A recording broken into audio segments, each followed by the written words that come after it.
before I go any further, you'll notice that I'm not alone and I'm not where I usually am. I'm back with my mum. Hi, Mum. Hi, beautiful.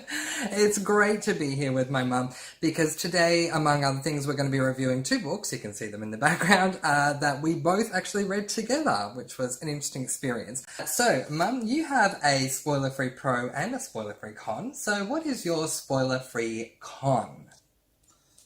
That the book is not long enough. I would agree with that. Your spoiler-free pro. I prefer the book to the movie. Yes. I have quite an issue, not just with this going to film, anything going to film. Why do we need to sidetrack? Yeah. You know? Yep. This is the book. Yep. This is how he wanted it. Yep. On the screen. It would have been much nicer if Richard was nice to Mary, yeah. Yeah, Mary, yeah, because, you know. Yeah. Rather than this. Yeah. Yeah. No, I completely agree. Stick to the original source material. It's something that I've had a gripe with many times, especially with Harry Potter. I've spoken to you guys about it before. You'd probably laugh. Oh, yeah. Oh, God. Don't get me started. Julie Robertson, when you really need Renee Zellweger to play it. It just, yeah. All right, I'll read the book and we'll come back and discuss it. Yeah. We'll do a review. Yeah, because the She has a lot to say. first couple of pages, yeah, I just ignored in the movie. Oh. And it sets the spot for the book and for what's happening. So, yeah, to me, if you're going to make a movie, stick to the book. Yes. Yep. You heard it here first. Stick to the book. But if you've not read this book, you need to read this book. Everyone needs to read The Boy, the Mole, the Fox and the Horse, and They Need to Eat Cake, and we'll tell you why in just a moment. So if you can, buy yourself a small piece of cake. Yes. Not a biscuit, not a muffin. Yep. A small piece of cake. Yep. Before you read the book. Come on. You know how we all have heard the saying, the glass is half full or half empty? Now, I'm generally, the majority of time, I'm definitely glass is half full. I don't believe it's going empty. I believe in the positiveness. But I've had some times in my life where I was wondering how much fluid there was actually in the glass. And in this book, they have a really beautiful page where it says, just be grateful you still have the glass. So it makes you then think, oh wow, I still have the glass. It might have had a drop in it or even nothing in it, but still had something to hold on to in those times where you thought there isn't a lot to hold on to. Okay, so today we are going to be checking in with all of the books that I have been reading since the start of February. Generally speaking, I like to check in with you guys weekly to let you know what I've been reading, but in week one, it just wasn't possible, so we're now going to cover 2 weeks here. Keeper of the Lost Cities by Shannon Messenger. Okay, so the backstory to this book is that I would not have known about this series' existence without the help of Troy from booktube channel Troy Reads, who would constantly talk about Keeper of the Lost Cities, to the point that I was like, okay, fine, I need to read this book. And there's a little tagline here in the bottom corner that says, perfect for fans of Harry Potter. So I love Harry Potter, but I did go in with a little anxiety because it was like, what about this makes it perfect for fans of Harry Potter? Are there things in Harry Potter that I didn't like that are going to be in here? This book is a tome. It is 512 pages long. I read this book in one day.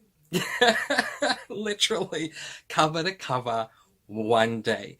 And the reason why was because this book was so captivating. I can see why it is for fans of Harry Potter, and if you want a little more to that end, if you've read Harry Potter and you love it so much and you're thinking, am I actually going to like this? The reason why it is likened, why it is written as being perfect for Harry Potter fans is because it's the same kind of deal in that we have a character who doesn't know who they are. They come to find out that they are more than just being human, and then they're whisked off to a school to learn more about who they are. So it very much relates to Harry Potter in that way. This book was just such a fun ride from start to end. I loved this book. I loved enjoying this world. Okay, so today we are going to be talking about books that do not get enough attention. Books that, in my view, were absolutely amazing, but they were hidden gems, and now I get to talk about them with you guys because I just don't feel that enough booktubers are talking about them. Bot Wars by J.V. Cade. Letters to the Lost by Bridget Kemmerer. The Gravity of Us by Phil Stamper. Cenote by Sean Horton. The Boy, the Mole, the Fox and the Horse by Charlie Mackesy. When it comes to any of these books, or Cenote, which we'll just put up there, Cenote, when it comes to any of these books, if you have read them, and you love them as much as I do, please, promote them. And also at the same time, not just with these books, but if there are any books that you have read that you notice are not really being put out there, we'll still promote the books and give them the airtime that they deserve. So if you have a book that you have read that you've noticed isn't talked about by the big booktubers or isn't around those popular circles, put it out there. Absolutely. Today I thought I would do something a little bit different. Now that we're officially in April, we are officially through the first 3 months of the year, which means the first quarter has already gone by of 2021. Can you believe it? So I thought that what I would do would be to go back through all the books that I read in the first quarter of 2021 and evaluate them by announcing my top 5 books for the first quarter. And my coming in at number 5 is As Far As You'll Take Me by Phil Stamper. Coming in at number 4 is this book, A Return to Love by Marianne Williamson. Coming in at number 3 is this book, Keeper of the Lost Cities, specifically Book 1 by Shannon Messenger. Coming in at number 2 is this book, Nevermore by Jessica Townsend. I'd love to give some very quick honourable mentions to. First of all, To the Emperor's Soul by Brandon Sanderson. Rebecca by Daphne du Maurier. Goosebumps Welcome to Dead House. That we've done the honourable mentions, let's get on to the number 1 book that I read in the first quarter of 2021, and that book would be, drumroll please, Caraval by Stephanie Garber. Okay, so today we are going to be doing something a little bit interesting because today is my birthday! Woo! Yay! So I did a little bit of research and actually found out that there is a birthday book tag. I'm just discovering so many things ever since I started creating this booktube channel, and I'm so happy there's a birthday book tag, so what better time to do it than on my birthday? Let's get right into it. Question 1. Name a book that is cliche, but you adore it. And the book I've chosen is this one, Mistborn: The Final Empire. Over the course of time that I've been having this channel and doing all this booktube stuff, this book stands out as my absolute favourite, The Final Empire, Book 1 in the first era of Mistborn. Okay, so today we're going to be playing a game called Goals, Stay or Go. This video is dedicated to Lady Lovestead, who noticed that with my You Choose My TBR video that I had the same nails in the present video than I did in the new one. But now I have completely new nails that I have not had since starting booktube. I've gone blue this time, so Lady Lovestead, there you go. Alright, let's jump right into it. So basically the aim of the game is to go back through all of the goals that I set for myself in December 2020 for 2021. I have way too many, and I'm going to keep some of them, allow them to stay, and I'm going to void others. In other words, let them just go, and they're no longer going to be part of my goals. There are reasons for these that we are going to get into as we do go along. It's not as random as you might think. There's just some of them are pointless to hang on to, but we'll get into that as we do go along. So my first reading goal for 2021 is to read 12 classics. At this stage right now, as of yesterday, I have read 6 of those classics. If I continue to read 1 classic per month, I will reach this goal, so that goal can stay. My second reading goal for 2021 is to not purchase any more books until I have read through all the physical books that I currently have on me and the books on my wish list. There are 2 exceptions to this rule, just in case I want to put this little clause in there.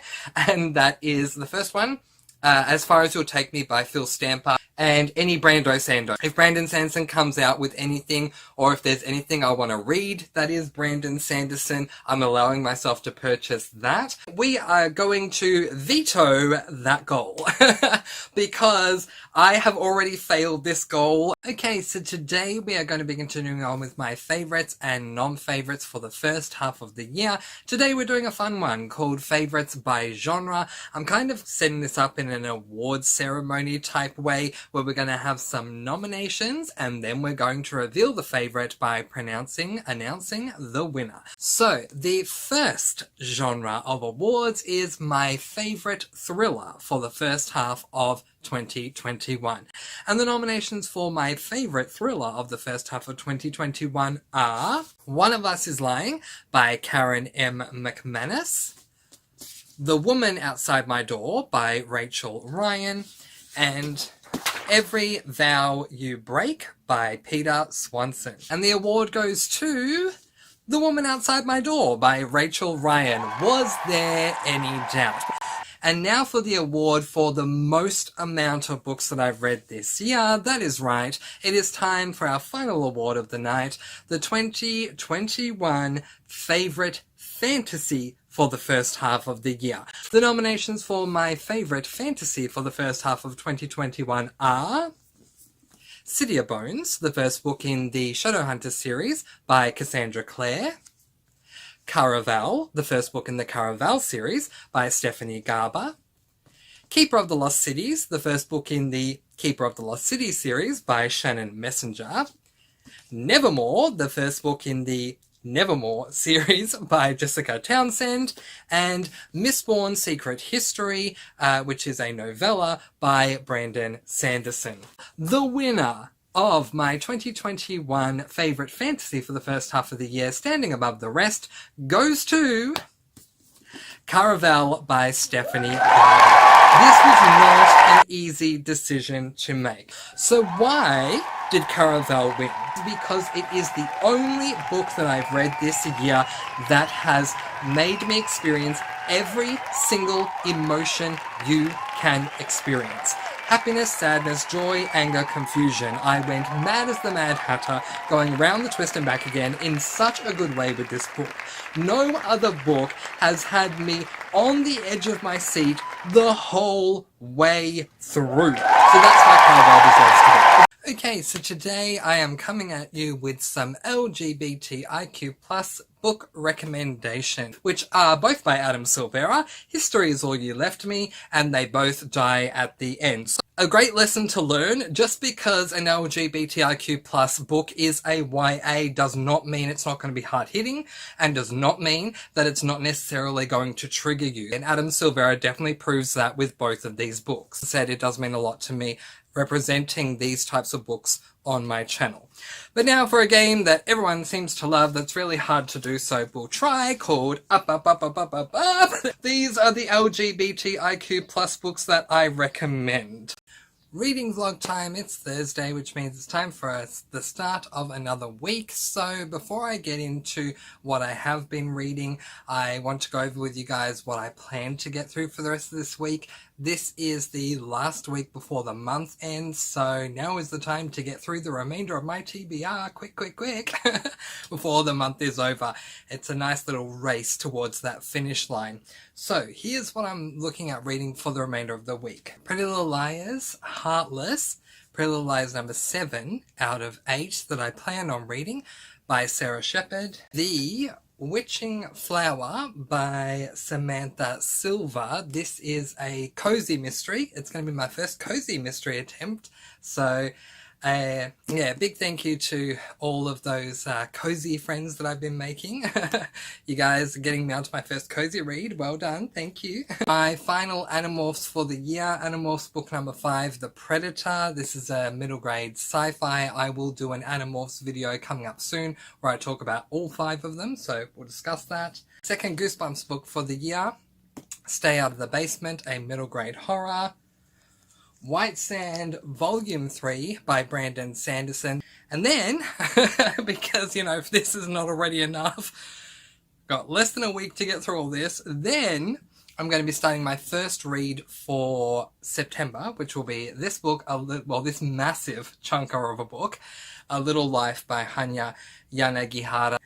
And I have never read a cozy mystery before, so I thought, my first thought was, how is there a genre out there that isn't a Western, because I'm just not a fan of Westerns, but that isn't a Western that I haven't read? So, I think cozy mysteries are a subgenre to mystery, but anyway, I wanted to give them a go. Boy, am I glad I started here, because I can see myself getting addicted to this series. I think I already am. So I'm currently roughly there, which is page 144, which is chapter 17. But I'm really close actually to chapter 18 because I was just listening to some of it on audiobook while I was getting ready. The premise of this book is that we're following a woman whose name is Robin. Robin believes she's a human, but she comes to find out there's more to her than meets the eye. This is my first ever cozy mystery, and if this is accurate representation of what a cozy mystery actually is, then I'm in, and can I read more? Today we are doing a challenge that is as old as booktube itself. I've done it twice in my booktube career, and it is time to do it again. This is the reread, rewrite, burn challenge. Basically, I have all the books since the second half of the year and some from last year that I've given 5 stars to. I put them in this tab, and I'm going to draw out 3 at a time. With the 3 that I draw out, I need to choose 1 to reread, 1 to rewrite, and 1 to burn. I consider burning books a sin, even my least favourite series, Lord of the Rings. So I would not burn them, I would just give them away. But we'll play the game anyway, and it's always tough for me because I only give myself 5-star books to put in the tub, so, I mean, I'm going to be burning a book I love no matter what happens, but let's just do this! 1, 2, 3. Book 1. Conventionally Yours. Book 2. The Encounter, Animorphs book number 3.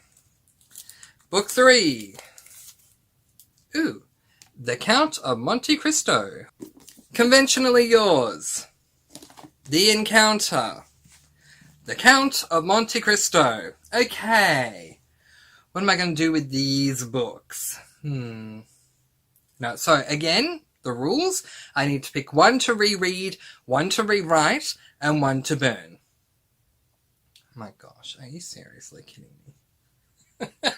I'm already stuck on number 1 because the burn, I don't want to burn any of these books at all.